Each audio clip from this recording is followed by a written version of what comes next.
Hello, everyone. Welcome to Chapter 6, which is all about selection and placement. Again, two topics that are very, very important as far as kind of the HR life cycle goes. Um, as far as selection goes, your book does a really good job of kind of walking you through kind of the four main aspects of selection: reliability, validity, utility, and legality. So that's reliability, validity, utility, and legality. So again, four terms I definitely want you to know.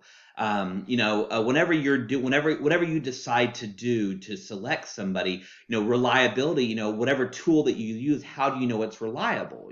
If you and your book does a good job of kind of walking you through what those details mean. How do you know that you can get a similar result each time that you do it? Is it a reliable tool that you can use over and over again, or does it give you kind of mixed results?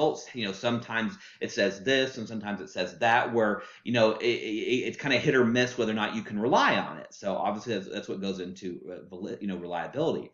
And validity is kind of the other side of the same coin, in that if it's valid, that means it's proven, it's tested. It provides validity that you can use. So again, make sure that you learn the differences between reliability and validity, and your book does a good job of discussing that. So as far as utility goes, obviously, whatever method that you use for selection, assuming that it's both reliable and valid, well, then does it provide usefulness? Just because you have something that you can use, that is tested, doesn't mean that's the best thing that you should be doing.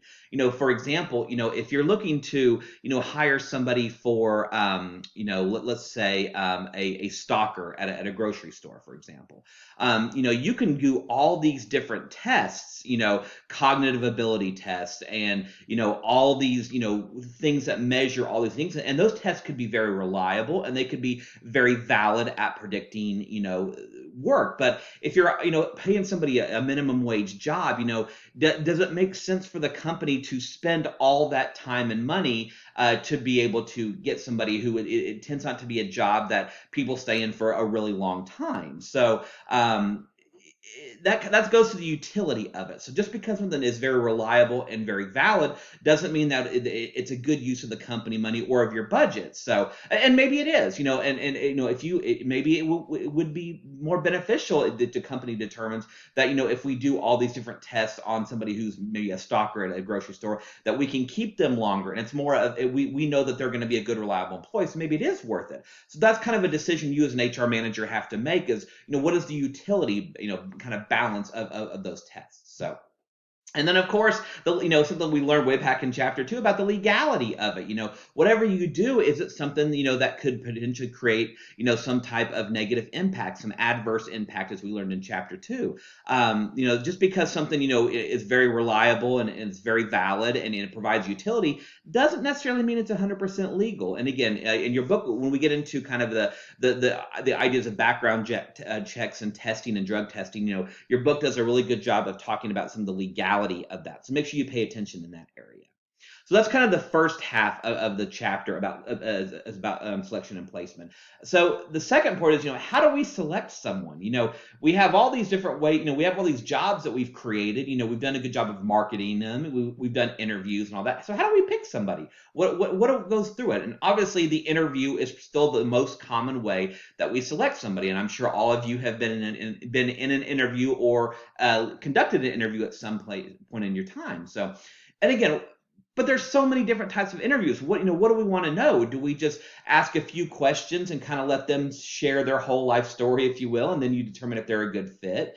Do you do more behavioral type interviews where you get to learn their own personal characteristics? You get to learn, what is important to them. What are their personality types? There's a lot of good that can come from that.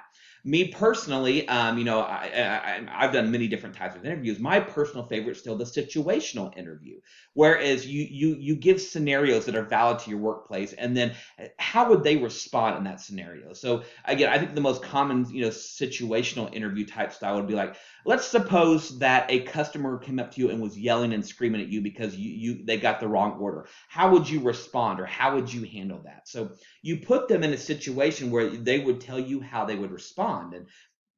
And again, there's no right or wrong way to do an interview necessarily, and there's pros and cons to different approaches. Again, me personally, I've always been a big fan of the situational because I think it tells you more about how somebody would react in a real world scenario. But again, as your book describes, there are many different ways that you can look at that. So the book also talks about, do you do reference checks? I know it's funny to think that, that reference checks are still a thing, but they are still very, very popular to do. You would be surprised, as long as I've been in HR, you would think if you were listing references, somebody would list things, somebody would speak positively about them, who would sing their praises, et cetera, et cetera. But that's not always the case, which is why we still call references. And I'll give you a quick example. I remember a couple of years ago, I'd found a person who I thought was a really good candidate for this job, and I called their references, and the person had not updated their references in a long time, and he had his ex-girlfriend as one of his references, and I guess their relationship ended because he had cheated on her, and she told me all this in the reference check, and she said he was so bad at time management that he was uncaring, he was all about himself, and again, some of that obviously could have been personal for obvious reasons. It wasn't an ex-spouse, but again, you would be amazed. That's not somebody you want to list as a reference. So having reference checks and doing like that is still very valid.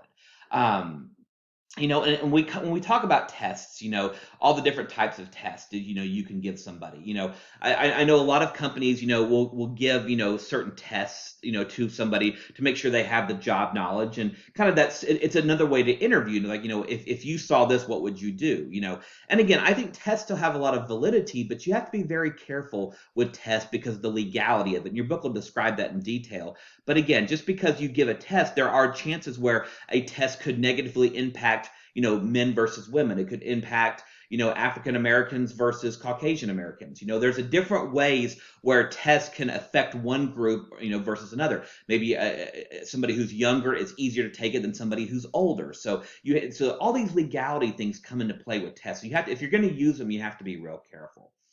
One of my personal favorite ways that we select somebody is to do work samples. I love, if I'm hiring somebody for, an analyst, or hiring somebody like in my area where I need somebody who's an investigator. So I will maybe give them a hypothetical investigation, and then I want them to kind of give me a work sample. Show me how you would walk through the steps.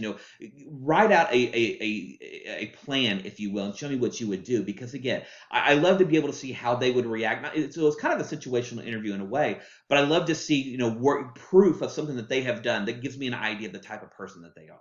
So, and the chapter kind of concludes with the discussion about drug testing, and obviously a very controversial topic. And, obviously I think there are still a lot of industries where drug testing is still very relevant. Like if you're operating heavy machinery, or if you're a test pilot, or a lot of those things that are more dangerous. I think drug testing is still very valid. But drug testing for the longest time was all about marijuana, but so many states in the U.S. have made marijuana no longer illegal that testing for it is no longer relevant. So a lot of drug testing that still occurs, it tends to be more more narcotics like heroin and cocaine and methamphetamines and things along those lines. So, but again, I could sit here, we could argue back and forth whether or not drug testing has validity or not. I'll leave that up to you to decide, but it is still very much a part of the working world. So, well, that's kind of an overview of chapter 6 and some of the highlights that I want to make sure that you know for this chapter. So again, I hope you enjoyed this week. Again, all about selection and staffing and recruitment. Again, it's one of my favorite topics. So yeah, hope everybody's doing well, and we'll see you next week.